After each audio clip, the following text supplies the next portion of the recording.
2 Mercedes गाड्या दिल्या की एक पद ठाकरेंच्या शिवसेनेत मिळायचं. शिवसेना शिंदे गटाच्या नेत्या नीलम गोरे यांच्या या विधानामुळे आता एक नवा वाद सुरू झालाय. दिल्लीत सुरू असलेल्या अखिल भारतीय मराठी साहित्य संमेलनात असे घडलो आम्ही या कार्यक्रमात दिलेल्या मुलाखतीवेळी गोरे नेमकं काय म्हणाल्या ते आधी पाहूयात.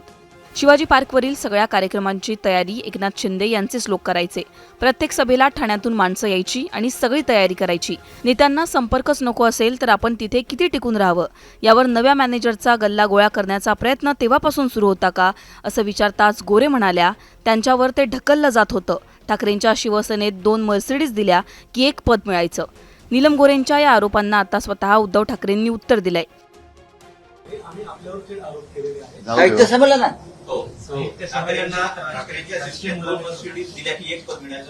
ठीक आहे, दाखवा ना मर्सिडीज दाखवा. जाऊ दे, हे सगळी गईगुजरी लोक आहेत, त्यांच्याकडे मी काही लक्ष देत नाही. एक महिला म्हणून आदर जरूर आहे, पण राजकारणात त्यांनी त्यांचं चांग भलं केलेलं आहे, तसंच राहू. येत्या 3 तारीखला बजेट सेशन सुरू होत आहे. नाही, त्यांना असं विचार, माझा एक प्रश्न मी माफ करा, त्यांना 4 वेळा आमदार केलाय उद्धव साहेबांनी, त्यांनी किती मर्सिडीज दिल्या?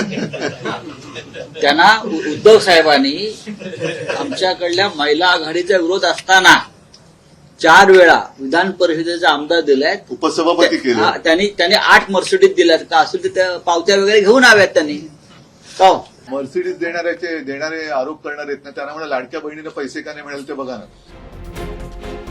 नीलम गोरेंनी उद्धव ठाकरेंना 8 मर्सिडीज दिल्या होत्या का, पावत्या घेऊन यावं असं म्हणत राऊतांनीही प्रत्युत्तर दिलंय.